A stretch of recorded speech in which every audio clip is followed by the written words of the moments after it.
नमस्कार दोस्तों, आपका अपने YouTube चैनल पर बहुत बहुत स्वागत है।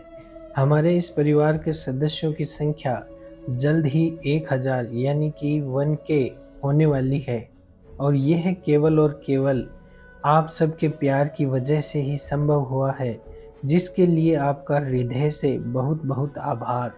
आज फिर मैं आपके लिए हाजिर हूँ एक और कहानी लेकर, जिसमें मैंने एक सोशल मैसेज देने की कोशिश करी है और यदि किसी एक को भी मैं इसके माध्यम से उसके जीवन का महत्व समझा पाया तो मैं खुद को सफल समझूंगा।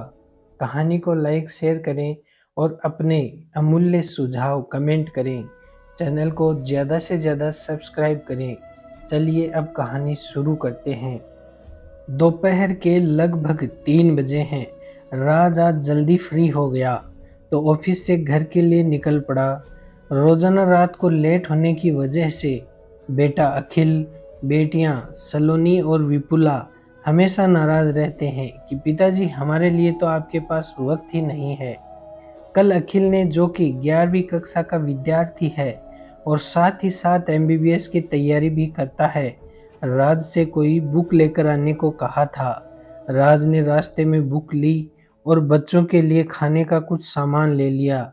आज उसने पत्नी सुधा को भी नहीं बताया था कि वह घर आ रहा है, क्योंकि उसके पेट में कुछ नहीं टिकता है और किसी को नहीं तो अखिल को जरूर बता देती है सब कुछ।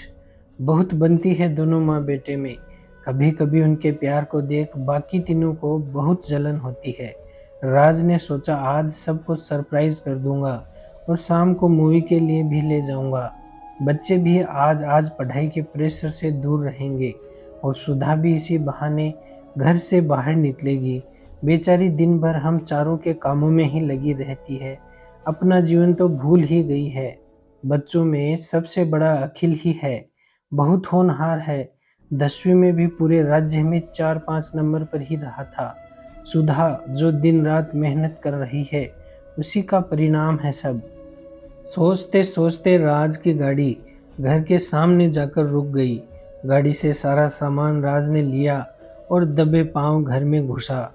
क्योंकि इस वक्त बच्चे स्कूल की थकान और सुधा घर के कामों से थक हार कर सब सो रहे होते हैं, तो राज चुपके से अंदर घुसा, सारा सामान हॉल में सोफे पर रखा और अखिल को बुक देने उसके कमरे के पास पहुंचा। अखिल के कमरे का गेट हॉल में ही खुलता है। रोज की ही तरह राज ने गेट के की होल से देखा कि अखिल कर क्या रहा है। जैसे ही उसने अंदर देखा, अंदर का नज़ारा देख उसके होश उड़ गए। उसने देखा अखिल ने बेड पर एक कुर्सी रख रखी है और पंखे की एक रस्सी बंधी है, जिसका दूसरा सिरा अखिल की गर्दन में है। एक सेकंड के लिए राज सब कुछ भूल चुका था, फिर खुद को संभाला और खड़े होकर जोर से 2-4 लातें गेट पर मारी और गेट तोड़कर अंदर घुसा। तब तक अखिल कुर्सी को पैरों के नीचे से हटा चुका था। राज ने दौड़कर उसको बाहों में भर लिया और जोर से चिल्लाया, सुधा सुधा। सलोनी, विपुला। राज की आवाज़ सुन तीनों दौड़कर अंदर आई। सुधा ने जब ये नज़ारा देखा तो उसके कदम जम से गए, आंखों से आंसुओं का झरना बहने लगा और उसके पैरों में जान ना रही और एक जोर के झटके के साथ वह नीचे गिर पड़ी। उधर सलोनी चिल्लाई, पापा पापा भैया, और बेड पर चढ़कर उसने भी अखिल को कसकर पकड़ लिया। विपुला सबसे छोटी, लगभग 10 साल की, उसे कुछ समझ न आया ये हुआ क्या है। वह माँ को संभाले या पापा को या फिर अपने प्यारे भैया को। फिर दौड़कर पापा से लिपट गई। तभी राज बोला, सुधा उठ, जिंदा है अभी यह। इतना सुनना था कि सुधा के पूरे शरीर में एक बिजली सी दौड़ गई और तुरंत उसने अखिल को पकड़ लिया। फिर राज बोला, तुम दोनों से लटकने मत देना, मैं निकालता हूँ इसके गले से रस्सी। और जैसे तैसे करके सबने मिलकर अखिल को नीचे उतारा। जैसे ही अखिल को नीचे उतारा वह बोला, मर जाने दो मुझे, नहीं जीना, और चिल्लाने लगा। उसे यूं करता देखकर सुधा ने उसे कसकर 2-4 चांटे रसीद कर दिए और बोली, मरना है तुझे, पहले हम सबको मार डाल, फिर मर जाना। उसकी यह बात सुन अखिल फूट फूट कर रोने लगा और सुधा से लिपट गया। फिर राज, सलोनी, विपुला भी उनसे लिपट गए। कुछ देर सब जी भरकर रोए। फिर राज ने सबको शांत करके अलग किया और वहीं बेड पर बैठ गया और सबको बैठने को कहा और विपुला को पानी पिलाने को कहा। विपुला ने सबको पानी लाकर दिया। राज ने विपुला को अपनी गोद में बैठाया, उसे भी पानी पिलाया और उस डरी सहमी नन्ही बच्ची को पुचकारा। फिर अखिल से पूछा कि ऐसा क्या हो गया जो उसे अपने जीवन, अपने परिवार से इतनी घृणा हो गई कि उसे मरना ही उचित लग रहा है। तब अखिल ने बताया कि पिछले 6 महीने से वह एमबीबीएस की कोचिंग कर रहा है, किंतु उसको कुछ समझ नहीं आ रहा कि वह क्या पढ़ता है। वह कभी अपनी कक्षा में सेकंड नहीं आया था, किंतु यहाँ तो टॉप 10 में आना ही बहुत मुश्किल है। वह दिन रात पढ़ता है, किंतु फिर भी टॉप नहीं आ रहा है। तब राज ने पूछा कि क्या जो कोचिंग में टॉप आते हैं वही डॉक्टर बन पाते हैं? तब अखिल बोला, किंतु पिताजी, ऐसी कितनी सारी कोचिंग हैं अपने देश में। मैं यहीं पिछड़ रहा हूँ तो बाकी से क्या ही कंपटीशन कर पाऊंगा। मुझे नहीं लगता मैं डॉक्टर बन पाऊंगा। तो राज बोला, और तुम्हें यह किसने कहा कि यदि तू डॉक्टर नहीं बनेगा तो तुम्हें जीने का कोई अधिकार नहीं है? अखिल बोला, किसी ने नहीं, किंतु पापा आपके और माँ के सपने का क्या होगा फिर?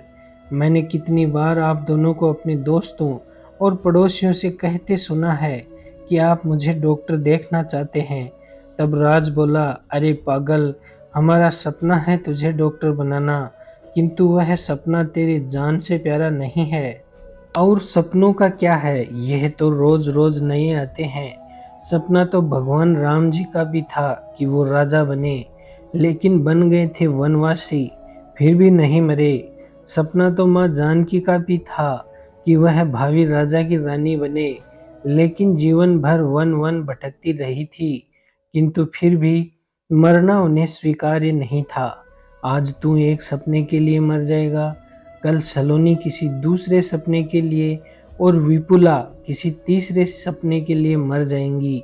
इसीलिए हम दोनों ने तुम्हें जन्म दिया था और पाला पोसा है, ताकि तुम यूं हमें अकेला छोड़कर चले जाओ।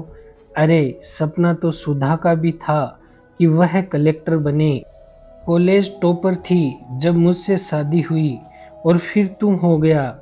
इसने तो कभी मरना नहीं स्वीकारा और ना ही किसी को दोष दिया कि उसकी वजह से इसका सपना अधूरा रह गया। जी रही है ना तुम्हारी आंखों में, खुद को बूढ़ा होते हुए देखकर। कभी कुछ पता नहीं चलने दिया इसने तुझे। चाहती तो यह भी तुम्हें किसी आया के पास छोड़कर अपने सपने पूरे कर सकती थी, किंतु इसने सब कुछ भुलाकर अपनी संतान को माँ का सुख देने की सोची, और उस माँ को तू यूं एक पल में छोड़कर जा रहा है। तुझे सपनों को पूरा करना है तो पहले इसके उन सब टूट चुके सपनों का हिसाब दे मुझे। एक बार तो सोचता कि हमें तू चाहिए या तेरी डिग्री। अरे क्या होगा इन बहनों का जो दिन भर महज इसलिए जोर से नहीं हंसती कि इनका भैया डिस्टर्ब ना हो जाए। इस प्यार, इस केयर का यह पुरस्कार दे रहा है तू इन्हें।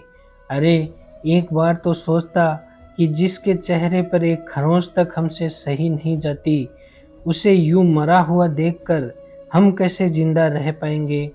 तब अखिल बोला, किंतु पापा। तभी राज उसकी बात को बीच में काटते हुए, अभी भी किंतु परंतु कर रहा है तू। और कहते कहते राज ने रस्सी पंखे के वापस बांध दी और बोला, तो सुन, मैंने भी एक सपना देखा था कि मैं डॉक्टर बनूं, लेकिन नहीं बन पाया। और राज ने रस्सी का दूसरा सिरा अपनी गर्दन में डाल लिया और बोला, आज मैं भी मेरा सपना पूरा करूंगा।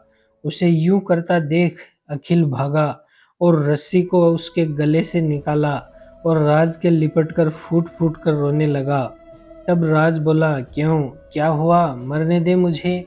कितना आसान है ना अपनी जान लेना, किंतु किसी अपने को वही करते देखना और फिर उसके बिना जीना कितना कठिन है। आया तुझे समझ? तू तो आज मर जाता, लेकिन हम तेरे जाने के बाद रोज रोज मरते। क्यों इतना बड़ा पाप मंजूर है तुझे? तू खुद का ही नहीं, हम सब का भी कातिल बन जाता। क्या मंजूर है तुझे? आज के बाद तेरा कोचिंग जाना बंद, और जो तुझे पसंद है वह पढ़, लेकिन यह पाप करने के लिए ना सोचना दोबारा।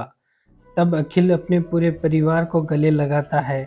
सब जी भरकर फूट फूट कर रोते हैं और अखिल सबसे माफी मांगता है। कुछ वर्षों बाद वह डॉक्टर तो नहीं बन पाता, लेकिन अपने जिले का कलेक्टर बनता है। और सब खुशी खुशी एक दूसरे के सपनों के लिए नहीं, बल्कि होठों की मुस्कान के लिए अपना जीवन यापन करने लगते हैं। दोस्तों, कोई भी सपना या दुख अपने जीवन, अपनी सांसों से बढ़कर नहीं होता है। यह जीवन अमूल्य है, जो हमें देने वाला कोई और है।